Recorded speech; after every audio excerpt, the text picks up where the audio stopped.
शनि शुरू में थोड़ा सा आपको स्ट्रगल करवा करके, लेकिन थोड़े से का मतलब थोड़ा सा नहीं होता है, पूरा स्ट्रगल करवा करके बाद में आपको बड़ी सफलता दिलवाता है, जो सफलता वापस नहीं हो सकती है सामान्य गणना में।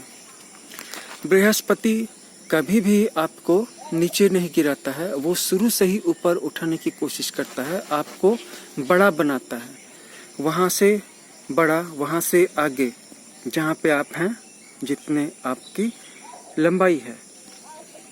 इन सब से ठीक उलट राहु अचानक से अमीर बना देगा, लेकिन वो जो देगा वो अचानक से ले भी सकता है। केतु आपके पास जो कुछ भी है उसे आपसे छीनने की कोशिश करेगा। मंगल से संबंधित जो भी चीज़ें हैं उसको प्राप्त करने के लिए आपको फाइट करना पड़ेगा, किसी से लड़ाई करनी पड़ेगी, तभी वो प्राप्त होगा। अगर आपका मंगल मजबूत नहीं हो तो जो दूसरी जगह आपकी संपत्ति है उसको आप प्राप्त नहीं कर पाएंगे ही, लेकिन आपके अपने पास जो पहले से संपत्ति है उसको भी बचा पाना मुश्किल होगा।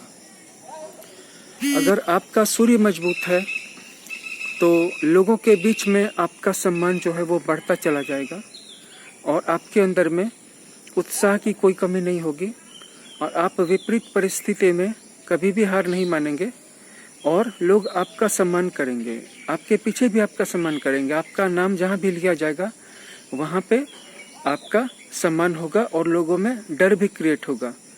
लेकिन चंद्रमा जिनका स्ट्रांग होता है उसको लोग याद करते हैं, उस जातक की अच्छाइयों को लेकर के उसको याद किया जाता है, लेकिन उससे कोई डरता नहीं है।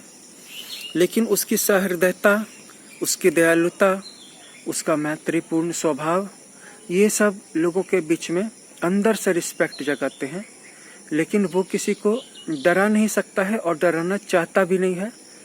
जिनका सूर्य मजबूत होता है वो किसी को डराना नहीं चाहता है, लेकिन लोग उससे अपने आप डरते हैं। अब आते हैं दो दो ग्रहों के कॉम्बिनेशन पे। अब जैसे कि सूर्य और मंगल ये दोनों ही कुंडली में डोमिनेट हो जाएं तो ऐसा जातक इस तरह का दहशत, इस तरह का आतंक क्रिएट कर देगा कि वो नहीं भी डराना चाहेगा तो भी लोग उससे डर जाएंगे, और वो डराना चाहेगा भी।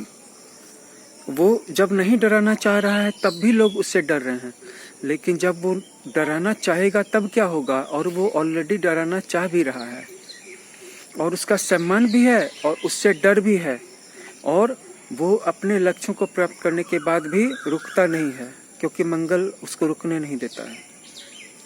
बात कर रहे थे शनि की, तो शनि आपको स्ट्रगल करवाता है। अगर छोटी दशा है तो थोड़ा स्ट्रगल करवाता है, अगर बड़ी दशा है तो ज़्यादा बड़ा स्ट्रगल करवाता है स्वाभाविक रूप से। और इंडिपेंडेंटली या न्यूट्रली भी शनि तो स्ट्रगल देता ही देता है, लेकिन शनि के बाद जो प्राप्त होता है, शनि के स्ट्रगल के बाद, वो फिर अंडू नहीं किया जा सकता है, उसको कोई छीन नहीं सकता है। बृहस्पति से भी आपको जो मिलता है, बृहस्पति के स्ट्रीम में, बृहस्पति के डिसिप्लिन में, इसकी लाइन में, वो भी छीना नहीं जा सकता है। लेकिन एक बार जरूर चला जाएगा, लेकिन फिर कुछ समय के बाद वापस आ जाएगा। लेकिन जो वापस मिलेगा वो बस उतना ही होगा जितना गया था। अगर आप ये चाहते हैं कि आपके जीवन में कोई ऐसी चीज़ है जो चली गई है, जैसे कुछ लोग ऐसे होते हैं जिनका डिवोर्स हो जाता है, तो किसी पुरुष की पत्नी उसको छोड़ करके मायके चली जाती है, कोई डिवोर्स देके जाती है, कोई बिना डिवोर्स दिए जाती है, तो उसके जीवन से उसका कुछ अंश चला गया, उसका कोई टुकड़ा, उसका कोई वजूद का टुकड़ा चला गया है। किसी का बेटा किसी को छोड़ के चला गया है, या किसी की बेटी ही उसको छोड़ करके चली गई है, या किसी महिला का पति उसको छोड़ करके चला गया है, चाहे तलाक देके गया है, चाहे बिना तलाक के गया है, लेकिन चला गया है। तो ये सब वापस कैसे आ सकते हैं? यहाँ पर बृहस्पति की उपासना के अलावा कोई उपाय नहीं है, लेकिन शर्त यही है, बृहस्पति की उपासना का क्राइटेरिया यही है कि कुछ भी पहले आपके जीवन में था, अगर नहीं था तो नहीं आएगा, अगर पहले से था तो आ जाएगा। सिर्फ रिलेशंस और संबंधों और परिवार के मेंबर्स में ही ये बात लागू नहीं होती है। अगर किसी की कोई प्रॉपर्टी थी, जमीन जायदाद मकान, अगर वो चला गया है तो वो भी वापस आ जाएगा। बृहस्पति की उपासना से, बृहस्पति के मंत्र के जाप से, उसके हवन से, उसके स्तोत्र के पाठ से, बृहस्पतिवार का व्रत करने से, या बृहस्पतिवार के स्वामी विष्णु भगवान हैं, विष्णु भगवान की पूजा करने से, सेवा करने से भी वही फल मिलेगा जैसा कि हम बृहस्पति के बारे में बता रहे थे। बृहस्पति और विष्णु दोनों एक्सपेंशन के गॉड्स हैं। तो अगर आपको किसी चीज को घटाना है, शनि के पास लाना है, बढ़ाना है, तो बृहस्पति के पास लाना है। ये दोनों जो भी चीजें देंगे, क्योंकि कॉन्ट्रैक्शन के बाद एक्सपेंशन होता है और एक्सपेंशन के बाद कॉन्ट्रैक्शन होता है। शनि अगर किसी के जीवन में कठिनाई, स्ट्रगल, दरिद्रता, विरोध, अभाव, ये सभी चीजें लाता है, तो इसका मतलब है कि इसके बाद कोई बड़ी चीज आने वाली है। अब उसको खुद शनि देगा या बृहस्पति देगा या सूर्य देगा, ये तो जन्म कुंडली देख करके ही पता चल सकता है। अगर आप अपनी जन्म कुंडली का एनालिसिस करवाना चाहते हैं तो हमारे दिए व्हाट्सएप नंबर पर संपर्क कर लें। इस वीडियो को ज़्यादा से ज़्यादा शेयर कर दें, क्योंकि ज्ञान शेयर करने की चीज़ है। अगर आप दूसरों का भला करेंगे तो आपका भी भला होगा।